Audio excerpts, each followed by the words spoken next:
Growing up, I didn't just watch anime, I lived in it. But for years, bringing those high-speed action scenes into reality was impossible, up until now, using Higgsfield Cinema Studio. Using Higgsfield Cinema Studio, I was able to make the high-speed battle scene.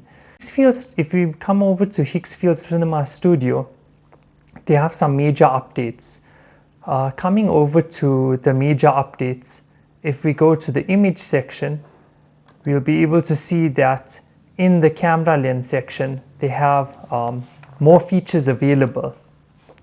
The aperture feature was not available. Aperture feature basically controls your incoming lighting. Just as a normal camera has aperture, we have different settings for aperture. Now, when would you want to use aperture? In dark scenes, you'd usually want to let in more light into the actual camera. Allowing more light in, it helps with a better scenery, dark scenery. You'd want to use an aperture with more lighting, the f1.4. The f4 is more neutral, and then the f11 would be used for higher lighting environmental conditions. Now, moving over to the lens and angles, the different lens that you have is, we have the zoom lens and we also have the prime lens. What's the difference between the two lenses? For the zoom lens, you'd want to use this lens to basically zoom in on a particular face. For example, if I use a zoom lens, for instance, the zoom lens might not blur the background, whereas the prime lens gets a clear shot of the face and usually blurs the background. So we can see there's a whole range of cameras. However, for the scenery that I have created, I use the IMAX film camera to make it more cinematic. Now, another update that Higgsfield Cinema Studio has created is, at the bottom we see the aspect ratio. Before it was just a 21:9. Now they have introduced a new feature which has a 16:9 aspect ratio, which is suitable for making cinematic videos.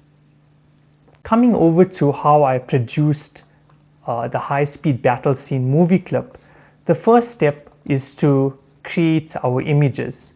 By creating our images, if I head over to our storyboard, this is the storyboard that I have used. The storyboard it has 62 different images. I know it's a lot. I produced a ton of images for the sake of having variety to choose images from. I'll slowly scroll through these images, so you can pause the video and also have a look. So you can see these are my images that were generated using Nano Banana Pro in Higgsfield AI platform. Coming over to Higgsfield AI, if we come to some of the sceneries which I've generated, for instance, let's come to the scenery here where you have the devil and the character, which is myself, standing preparing for battle. Now, if I try and recreate this, let's see, if I see all, you can see here I use the IMAX film camera, I use the signature prime, and I use the 14mm focal length lens. Diving into the focal length, I didn't mention exactly when you would use the focal length. If you have a close-up shot, you'd want to use a higher focal length. So a higher focal length narrows down the angle, whereas for example, an 8mm lens would give you a wider angle shot. Coming back to the scenery, this is what I've selected. I have the IMAX film camera, the R8 signature prime, the 14mm lens. The 14mm lens, I want to capture the entire environmental scenery for the wide angle shot, and the aperture, since it's already highlighting, I use the f11. Once you generate your images, I wanted variety. There's an in-paint function right here. So the in-paint function allows you to select multi-shot, generates a variety of angles for you to choose from. Multi-shot sceneries helps you to basically select creative shots that you'd like to include in your video. This is the multi-shot scenery which I used for the devil, and also in the actual video clip, one of the shots which I have taken is basically the devil flying upwards towards the screen. This was a really cool shot. And then once you select your images, you can then choose to upscale those images and then head over to your video section. And this allows you to be more creative. Now coming over to the video section, the video prompt generator, I use Higgsfield Cinema Studio video option in order to generate my video clips.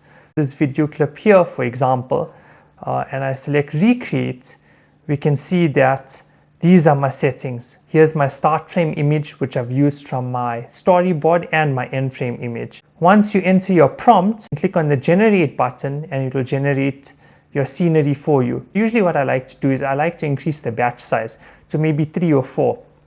This allows me to choose the best clip that's suited for my video. For generating the actual prompts to create your videos, I have covered a tutorial in the first video. Head over to the first video which I've posted onto YouTube, and this has a full tutorial on how to generate your images using Nano Banana Pro as well as your video clips. Also in the second video, which is Staging Tomorrowland, I also covered video prompting for generating those video clips, and you want to apply the same concept to whatever videos you are generating. For the sound, I had to use the WAN video model. WAN 2.5 is really good for generating sound effects. I just put in my prompt into the section, I selected the WAN 2.5 model, and I was able to generate my video with really good quality voiceovers. And that's the reason for using WAN 2.5, or you can also use Kling 2.6 audio, which is also better. From my storyboard, I use the start frame and the end frame interpolation to generate each video in sequence. And using this method, I was then able to combine the clips to produce one final video for the high-speed battle scene. And you repeat this process until you have achieved all of your clips. And it's really simple. The good thing about Higgsfield Cinema Studio is that you don't need to worry about generating advanced prompts. As you can see, some of my prompts, for instance, uses prompting. Prompting, which I've covered in my previous video, allows you finer control. At each timestamp, you can control the camera angle, putting in multiple camera angles. This allows you to create more advanced, complex scenes. However, for high-speed battle scenery, you need to ensure that you use a shorter duration for your clips. The reason why I'm saying don't use a 10-second duration for high-speed battle scenes is this causes the model to hallucinate, even though you are using timestamp prompting. So if you want to achieve, like for example, lightning zaps, you would want to set the duration to 5 seconds in order to prevent the model from hallucinating. And once you have achieved this, it makes it a lot easier. This is really easy. And then one final tip, which I found helped me to create these high battle scenes. Usually you would want to reference the documentation. This would save you a lot of time and it would prevent you from wasting credit. We start with the antagonist. I wanted a slow, menacing push-in, but the lip sync had to be perfect. I used Higgsfield Cinema Studio to lock the expression from stoic to aggressive. Notice the prompt, dust rises softly. That subtle movement is what sells the realism before he even speaks. This is one of the hardest shots to pull off, the reverse zoom from the eye. I used a fish eye and macro eye detail. prompt. The trick here was the negative prompt. I specifically told the AI, no zooming in, to force that violent pullback effect, revealing the villain is actually watching the battle from a reflection. Switching to the hero using WAN 2.5 model, I needed a dolly zoom, that vertical effect where the background moves but the subject stays the same. I prompted for a shift from a calm smile to intense focus to match the audio, isolating him against the massive alien landscape. Now for the stakes. I didn't just want an explosion, I wanted a supernova implosion. I described the physics: galaxies accelerate, sunlight compresses, watch the rapid zoom in at the 4-second mark.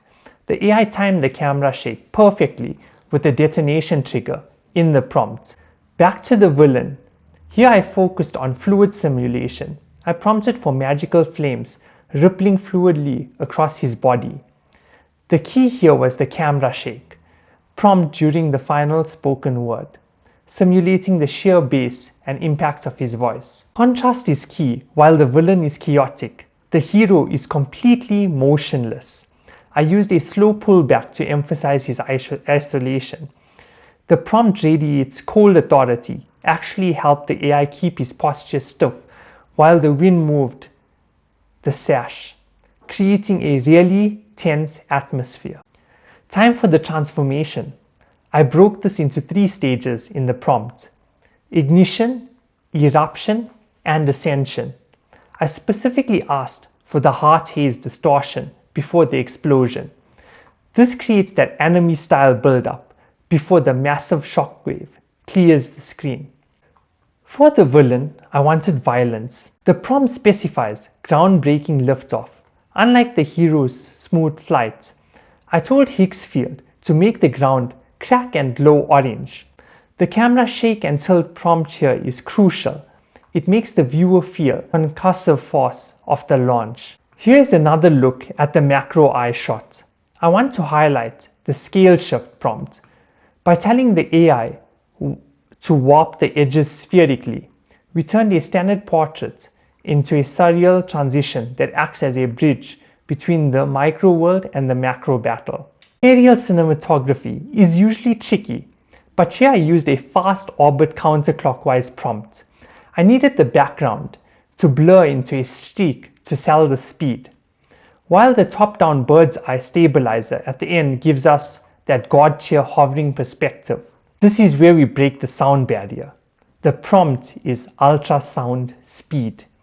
I explicitly asked for heavily distorted motion blur and a transition into a jagged red lightning bolt.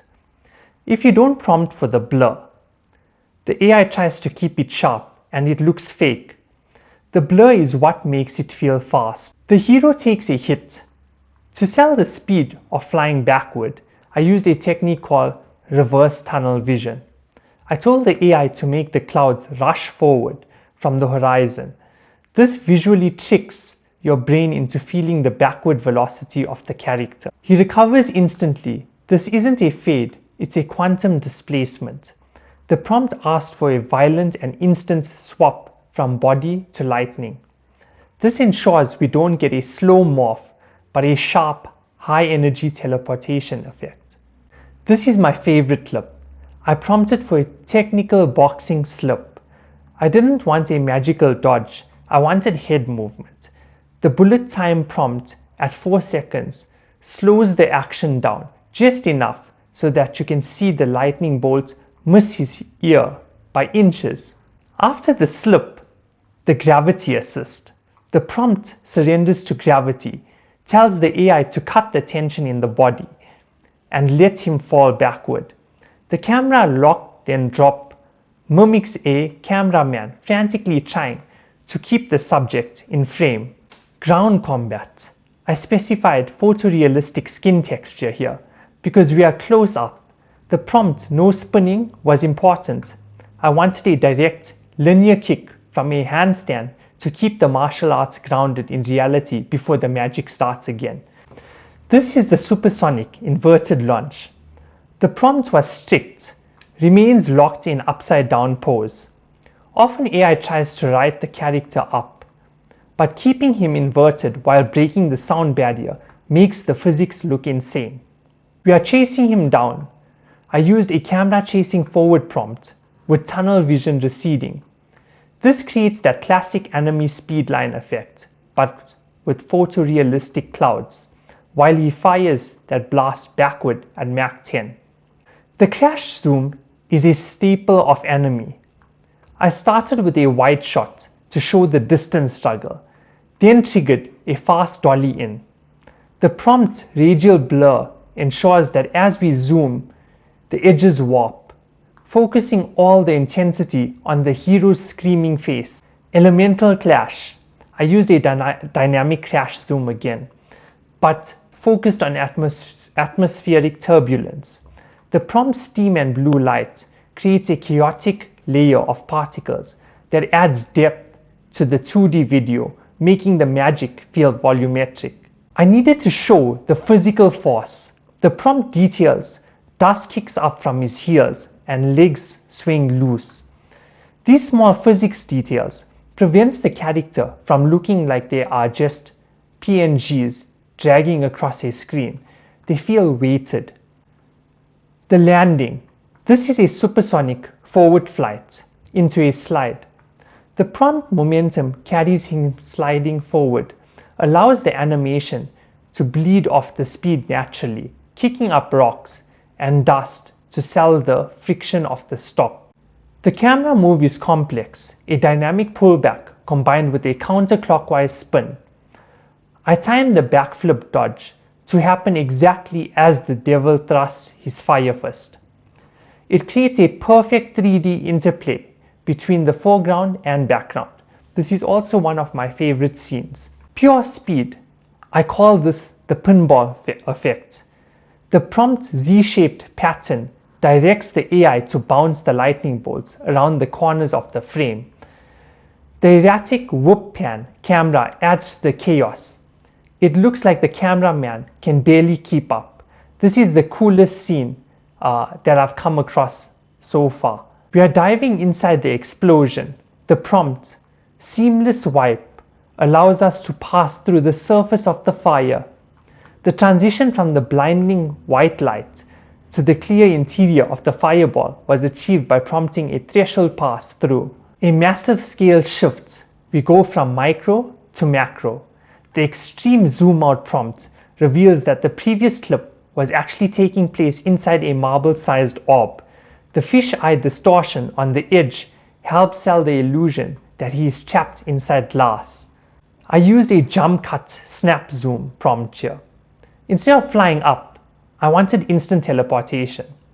The visual cue, thunderclap shockwave, tells the viewer he moved instantly, displacing the air around him before throwing the orbs down.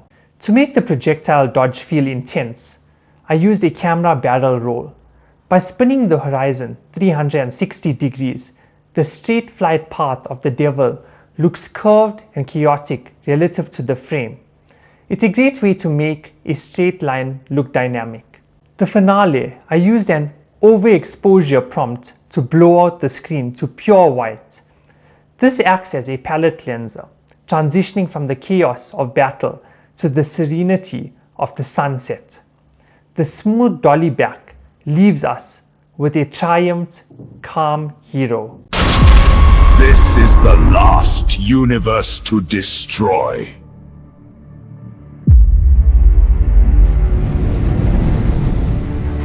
Your reign of terror ends here. This will be your last battle, Devil. I was born to end you. For the centuries, you have brought destruction to universes, leaving only silence in your wake. But your doom is inevitable, and you will meet your fate.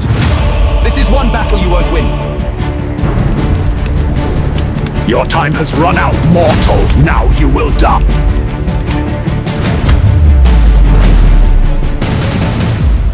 Your darkness ends here. Burn in hell.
And there you have it.